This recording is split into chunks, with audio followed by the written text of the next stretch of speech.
Olá, sejam muito bem-vindos ao nosso Estúdio Mais Agro, direto do Show Rural Copavel 2024, agora para trazer os desafios do percevejo marrom. Quem está aqui comigo no estúdio é o Alfredo Alves Neto, pesquisador e consultor. Seja muito bem-vindo com a gente, Alfredo. Muito obrigado pelo convite. Luiz, é um prazer estar aqui com você também. Lúcio também, estar aqui com você na mesa, prazer muito grande para mim. Lúcio Zabodi, que é gerente de desenvolvimento técnico de mercado da Syngenta. Sejam muito bem-vindos. Obrigado Luísa, obrigado Alfredo por aceitar o convite. Vamos lá. Então, vocês já me contaram que existe um desafio grande aqui nessa região sul, né, que é com relação ao percevejo marrom. Alfredo, contextualiza para a gente esse cenário, né, nessas últimas safras.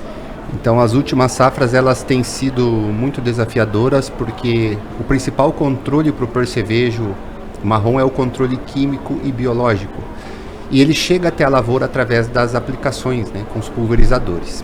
E o clima ele tem oferecido poucas janelas hábeis de trabalho com qualidade para você fazer essas aplicações. Então eu tenho um dia de 24 horas, mas dentro dessas 24 horas, às vezes, poucas horas são boas para fazer essas aplicações desses produtos, né? Então, somado também a dinâmica de reprodução da praga, que é considerada uma praga de reprodução rápida, ela aumenta a sua população de forma expoente na lavoura rapidamente, e é uma praga que está resistente a muitos ingredientes ativos que nós temos. Então, somando tudo isso, nós tivemos nas últimas 2 safras uma dificuldade muito forte no controle do percevejo marrom. Tem acompanhado isso também, Lúcio? Com certeza. À medida em que a gente anda aqui no estado do Paraná, a gente vê aí os produtores relatando para nós, né, que realmente o percevejo marrom dentro do cultivo da soja aí se configura como a principal praga, o maior desafio, né, que ele tem ao longo do ciclo, né? E quando a gente olha aí para os últimos 2 anos, a gente até teve um comportamento um pouco antagônico, né, Alfredo? Na safra anterior a gente teve o percevejo chegando muito no fim do cultivo. Já nessa safra, Luiz, a gente teve aí o percevejo marrom chegando muito cedo no cultivo. É mesmo? Exatamente. E o que foi que trouxe essa? Esse é um bom ponto, tá? E aí a gente tem algumas hipóteses, tá, Alfredo? Você me ajuda aqui nessa. Mas o que a gente tem conversado, Luísa, é que ao longo aí do ano de 2023, nós tivemos um inverno muito ameno aqui no estado do Paraná, tá? De maneira geral na região sul do Brasil. Esse inverno ameno, ele de certa maneira favoreceu aí o percevejo marrom. Uma segunda hipótese, aí, uma segunda causa que a gente tem trabalhado também é a questão de que a gente teve uma ponte verde muito grande, né?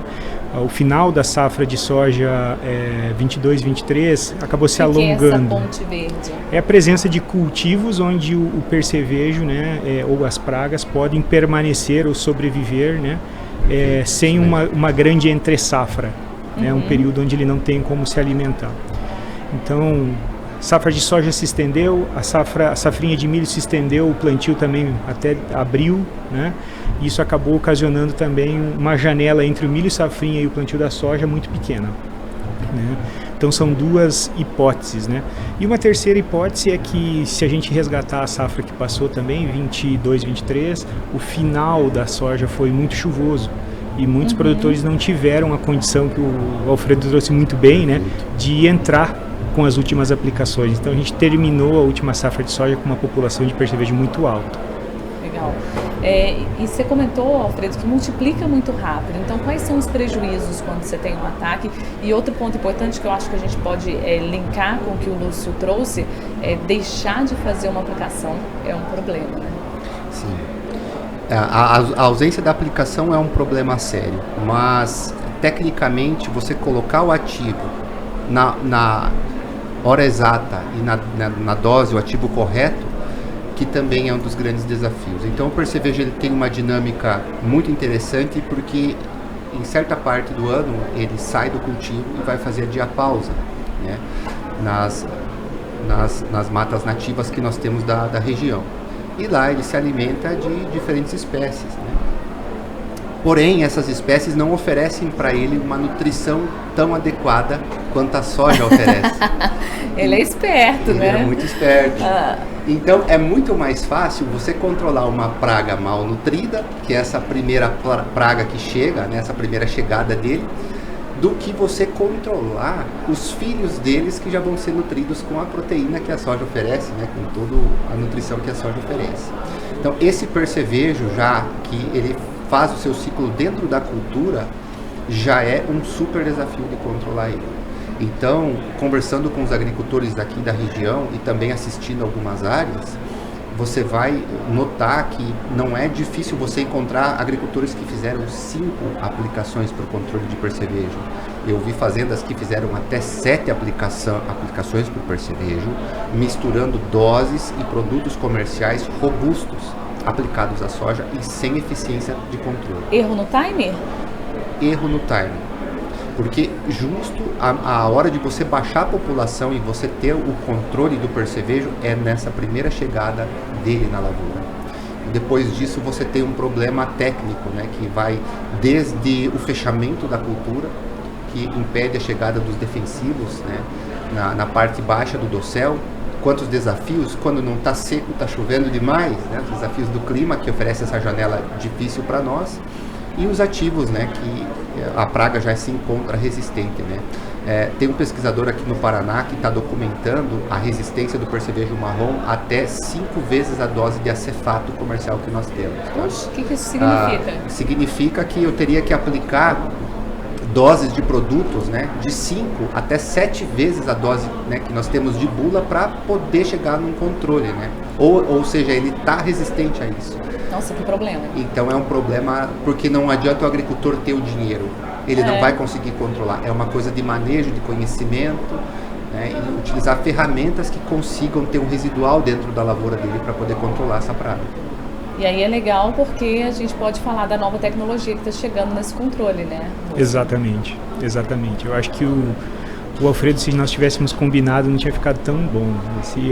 O ponto é, a chegada de Verdaves hoje também vem junto com uma necessidade de você realmente acertar o melhor momento para fazer o controle, né? O produtor ele não tem muitas oportunidades, considerando as operações do dia a dia, né, da roça, de acertar a planta como um todo, né?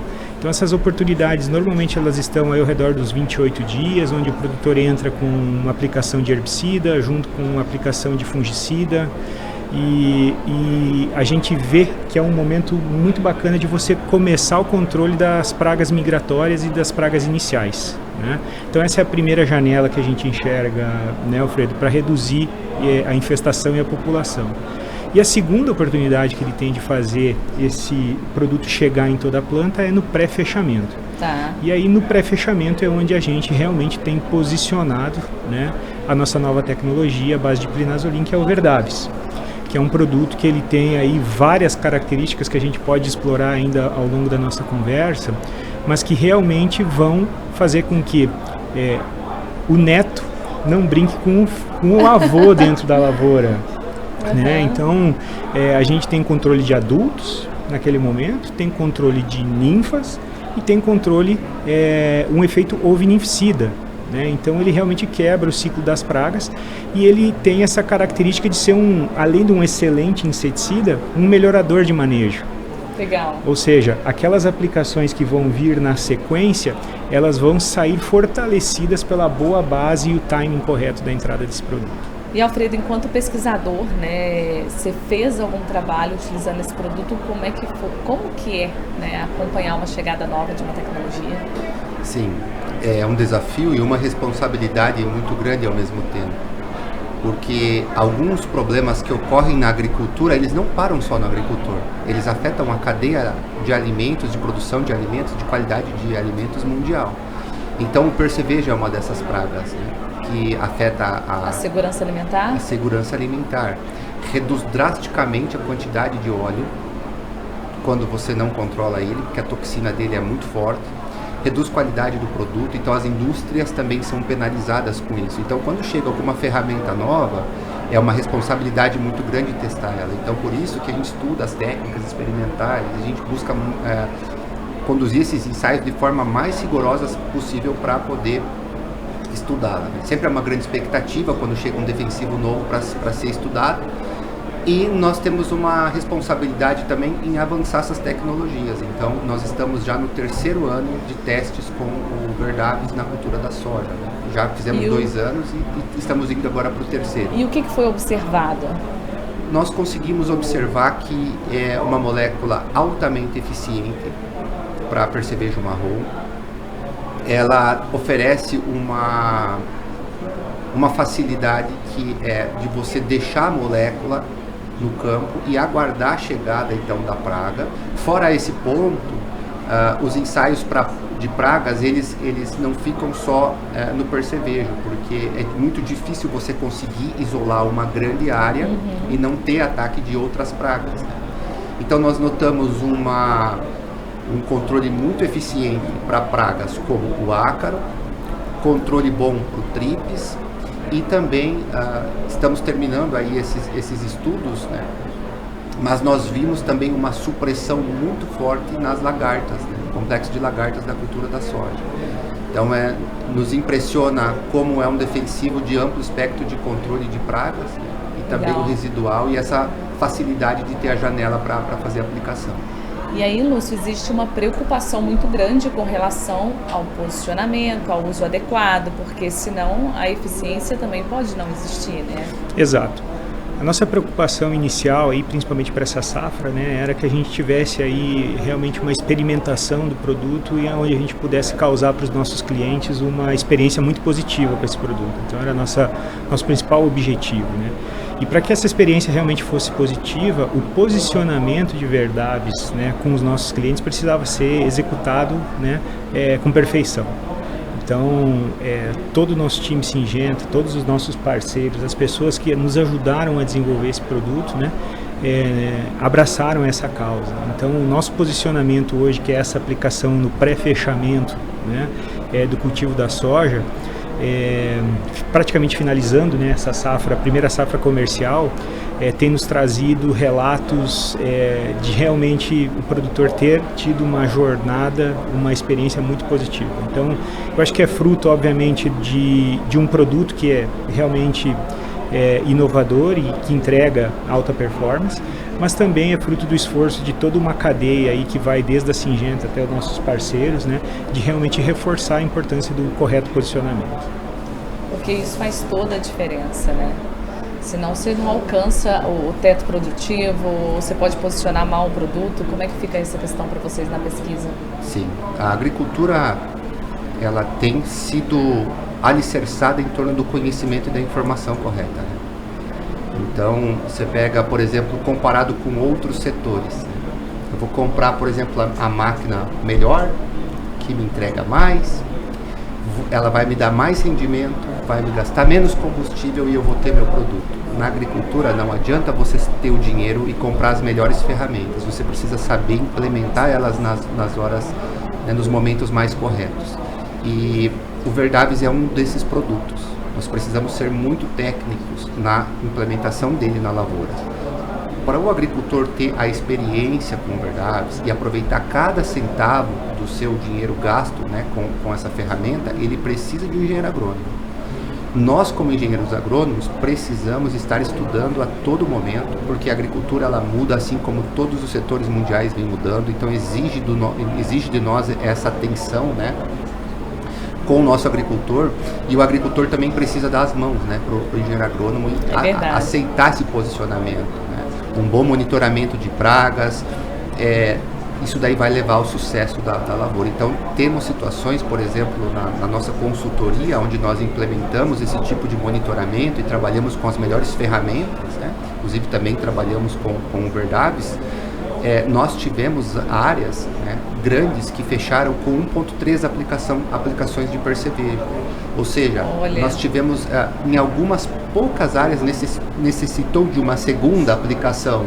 Porém, terminamos a cultura da soja com uma infestação abaixo do nível que nós aceitamos para percevejo, né, que é o mesmo para sementes, porque a gente sabe da qualidade do grão que a gente quer entregar, com 1.3 aplicações. Então o agricultor fica satisfeito, menos defensivo aplicado e um dinheiro que, né, a gente deixa o agricultor fortalecido, né, para poder ele fazer o seu papel, o seu trabalho bem. Vou puxar essa mensagem para a gente finalizar aqui, então é o agricultor no centro com foco na sustentabilidade, Lúcio? Eu acho que é uma frase muito inspiradora, né? Com certeza. Desenvolver novas tecnologias sem ter o produtor no centro, eu acho que não faz sentido nenhum, né? Então, eu acho que quando você trabalha tentando solucionar aquelas dores que são mais latentes do produtor, e além de solucionar essas dores, né, a gente consegue trazer para dentro do sistema maior rentabilidade para o produtor, né? Ou seja, conectando com a fala do Alfredo, o produtor que está acostumado a fazer no mínimo 3 aplicações e que ele começa a ter um produto, uma tecnologia como Verdavis que permite que ele faça 1.3, significa que ele, além de estar trabalhando de uma forma mais sustentável, de uma forma mais correta, ele está aumentando a rentabilidade. Excelente. Né? Então, acho que realmente escutar depoimentos como esse nos fazem acreditar que aquelas características que a gente pensou, principalmente de dias de controle, realmente estão chegando lá na ponta, chegando lá no produtor e endereçando todos esses pontos. É a pesquisa fazendo a diferença. Pesquisa fazendo a diferença, mas a pesquisa sozinha ela não se contempla. Então, nós parabenizamos as empresas que investem em pesquisa, né, todos os dias, porque se traz para nós uma tecnologia boa, né? E muitas vezes a gente escuta, né, as companhias falando, por exemplo, a Syngenta, com planos de produto para 2030, para 2032. É sinal que eles querem fidelizar o agricultor até 2032. Então, esse interesse em trazer novas soluções para o agricultor acaba movimentando toda a agricultura e deixando ele no centro, né? O agricultor precisa estar forte para que todos nós consigamos atingir os nossos objetivos. Muito obrigada pela participação de vocês Obrigado, aqui no estúdio. Eu que agradeço a vocês. Tchau, tchau. Tchau.